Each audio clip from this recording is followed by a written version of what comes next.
Watch this particular video and tell me if we still have hope for this country. If we still have hope for our students to go back to school. If we still have hope for ASUU to call off strike. Watch this video and tell me.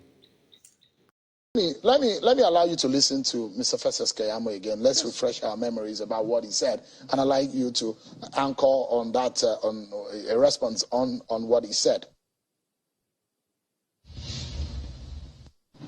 ASUU now put their percentage of their salary, some increase as to more than 100% to 100 and something percent.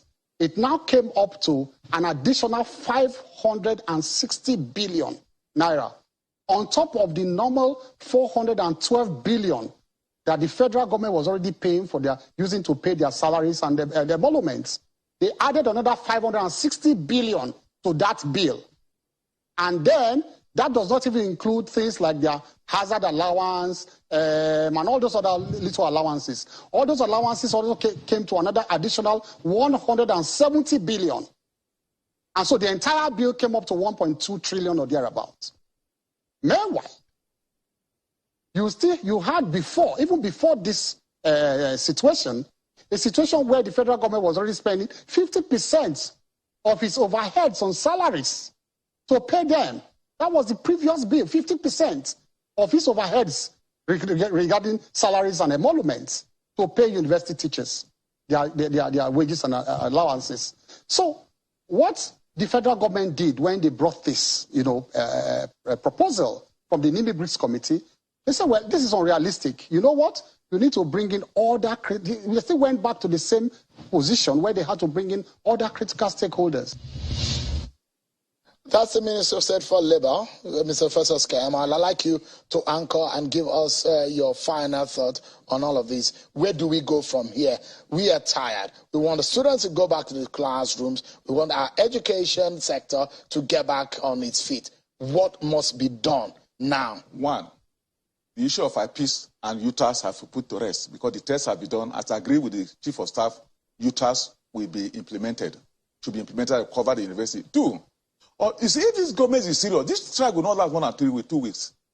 If they have come to you recall, the federal government was going to go on strike in November. We didn't start it because NIREC came in and intervened. NIREC, and we considered to them. They met with the president.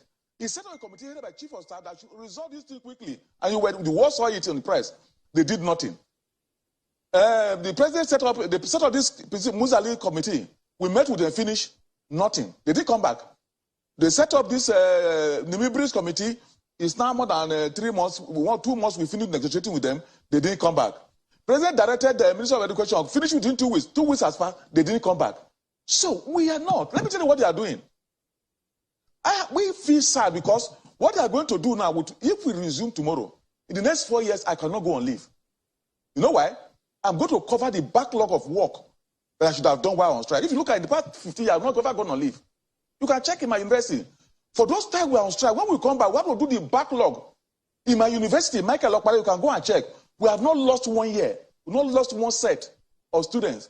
We will come back and do the backlog of work. When we come back, we will start 2021-22 session. When we finish 2022, let me tell you, a year in a university is maximum of 32 weeks, 16 weeks per semester. So you have another 20-something weeks that you're going to use for your leave, for your research, and what have you. Now we sacrifice all those things now to cover the backlog. So we are not happy. When we finish now, they deliberately release it, delay for 16 months. Nigerians are definitely pained by what is happening. So it's a national embarrassment. We are pained. But what the minister said there, yes. What's your brief reaction on that? Well, the minister, I think people now, when they are appointed as a spokesman for anybody, you start saying anything you like. They don't think. What he's saying is not reasoning. Is he a minister of finance? Is he the minister of finance? 2, is the minister, have you attended any of our meetings? You see, these people, by the time with that politics, this minister was one of those who were, when you have politics, you start talking, you don't look at your data.